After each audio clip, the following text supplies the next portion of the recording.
95% লোকের কোরআন তেলাওয়াত শুনেছি। 95%।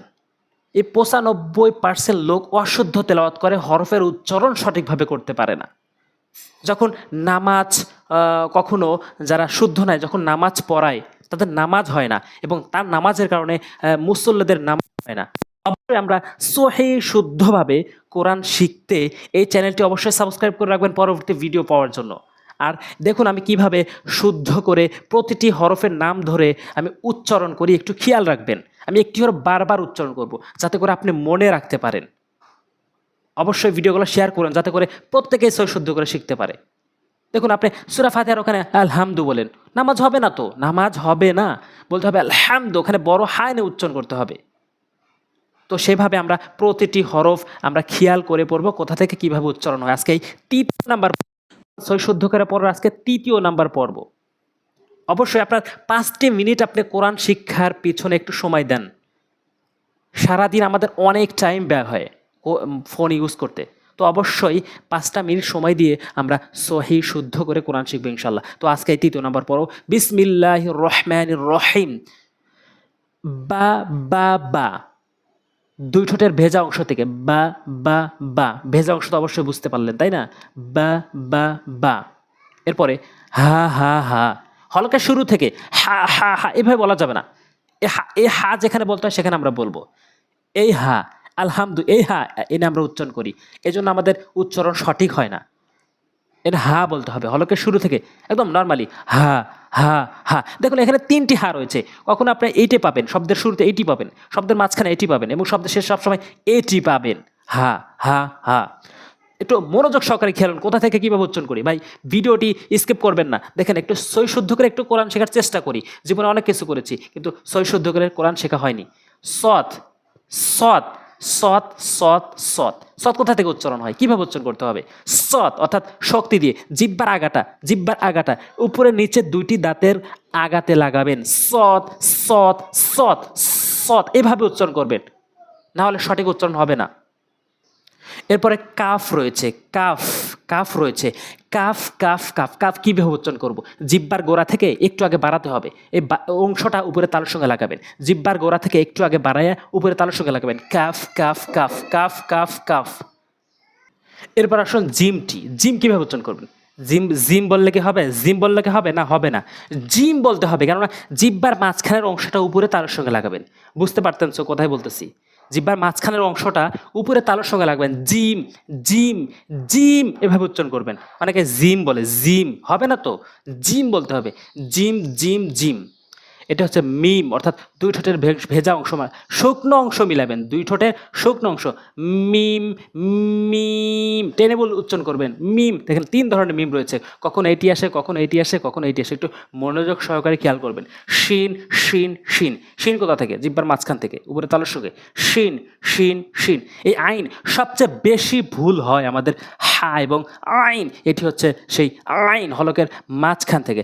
আইন আমরা ওখানে আলহামদুলিল্লাহ রাব্বিল আলামিন বলা যাবে না। আলামিন আইন এনে উচ্চারণ করতে হবে হলকের মাঝখান থেকে। আইন আইন আইন, 3 ধরনের আইন রয়েছে, একটু খেয়াল করুন। তারপরে একটু আলাদা করে বলবো, একটি করে অক্ষর, একটি করে নোক্তা থাকবে, সেই হরফগুলো একটু দেখে নিন। নুন ফা, নুন ফা, গইন খ, গইন খ, খ এভাবে উচ্চারণ করবেন হলকের শেষ থেকে। খ খ। এরপরে বদ ঝা, বদ ঝা, বদ ঝা, ঝা কিন্তু শক্ত করে উচ্চারণ করবেন। র একদম নর্মালি র, জিহ্বার আগা দাঁতের আগা, 3টি হরফ। আরবি 29টি হরফের ভিতরে 3টি হরফ রয়েছে, এইভাবে উচ্চারণ করতে হয়। জিহ্বার আগা দাঁতের আগা, জিহ্বার আগা দাঁতের আগা। র ঝা ঝা, র ঝা, র ঝা। এরপর আসুন বা জিম, বা জিম, জিম বা জিম। ইয়া ইয়া, ইয়া ইয়া। তা কফ, তা কফ, তা এটি কিন্তু তা, এটি কফ, 2টি করে নোক্তা, অথচ কফের মাথা হচ্ছে গোল, কফের মাথা হচ্ছে গোল, আর তার মাথা কোনো গোল না, এখানে একটি কালার উপরে 2টি নোক্তা। তা কফ, তা কফ। যারা পারেন না, বোঝেন না, আমি তাদেরকে উদ্দেশ্য করে ভিডিও বানাই। যারা পারেন তো পারেন, আর যারা একদম খুবই কম পারেন তারা অবশ্যই মনোযোগ সহকারে এই ভিডিওগুলো দেখবেন। সা শিন সা, এই সা শিনের ভিতরে পার্থক্য শিখতে হবে। সা জিব্বার আগে দাঁতের আগে নর্মালি, সা সা জিব্বার আগে দাঁতের আগে, একটু খেয়াল করুন, জিব্বার আগে দাঁতের আগে মিলান। সা এটা শিন, শিন অর্থাৎ জিব্বার মাঝখান উপরে তালের সঙ্গে শিন, শিন। এরপরে 3টি করে নোক্তা একটু খেয়াল করবেন। খ মাঝখানে একটা লাম, অধিকাংশ লোক আলিফ বলে থাকে, এটা লাম কিন্তু লাম। খ ল্যাম কফ, কফ কোথা থেকে উচ্চারণ করবেন?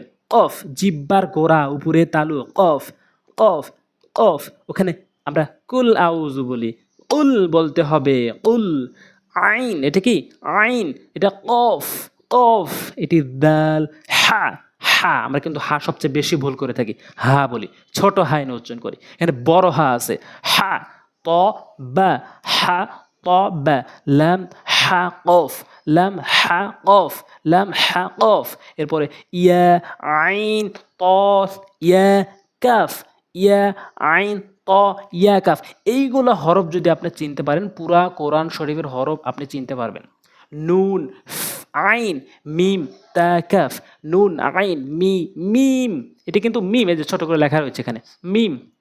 এটি হচ্ছে তা, এটি তা, এটি কাফ, এটি ফা, লাম ইয়া, এটি ইয়া, 2টি নোক্তা নিচে। আরবি 29টি হরফের ভিতরে এই একটি নিয়ম রয়েছে, যেটা নিচে 2টি নোক্তা, ইয়া ফা লাম ইয়া আইন, আইন চাপ দিয়ে উচ্চারণ করবেন। বা দাল মিম খ লাম সদ, সদ সদ এভাবে উচ্চারণ করবেন। ইয়া ইয়া নুন এভাবে উচ্চারণ করবেন, নুন। এরপর আসুন বা, এইগুলো হরফ চিনলে সবগুলো হরফ চিনতে পারবেন। বা এটি কি? বা এটি বলুন, এটি বলুন, এটি কি? নুন এটি কি? ইয়া এটি কি? ইয়া এটি কি? বলুন এটি কি? তা, এই যে এটি হচ্ছে উপরে 2টি নোক্তা, এটি হচ্ছে তা, এটি সা সা সা, একটু ভালো করে লক্ষ্য করুন। সা এটি ফা, এটি কি? ফা, মাথা গলে একটি নোক্তা দেখতে পাচ্ছেন, আর 2টি নোক্তা হলে এটি কফ, পরেরটাই কফ। এটি সিন, এটি শিন, 3টে কালার রয়েছে। এক কথায় উত্তর, সেটা হচ্ছে যেগুলো হরফের নোক্তা আছে সেগুলো হরফ নোক্তা দেখে চিনবেন, আর যেগুলো নোক্তা নাই, ফোঁটা নাই, সেগুলো হরফের শুধু মাথা দেখে চিনবেন, হরফের মাথা দেখে চিনবেন। সদ দেখুন, সদ কীরকম, দত কীরকম দেখুন, ত এই যে ত, এই র র, জিম এই যে হা, এই যে খ, এই যে আইন, এই যে গইন, এই যে লাম, এটি কি? কাফ, এটি কি? কাফ, এটি হা, হা এটি হলো শুরু থেকে, কখনোই হা বলা যাবে না, এটি মিম। তো এই পর্বে এই ছিল পড়া। অবশ্যই দিন 5টি করে মিনিট সময় দিয়ে আমরা সহি শুদ্ধ করে কোরআন শিখব ইনশাআল্লাহ। এই চ্যানেলটি সাবস্ক্রাইব করে রাখবেন অবশ্যই। আসসালামু আলাইকুম ওয়া রাহমাতুল্লাহি ওয়া বারাকাতুহু।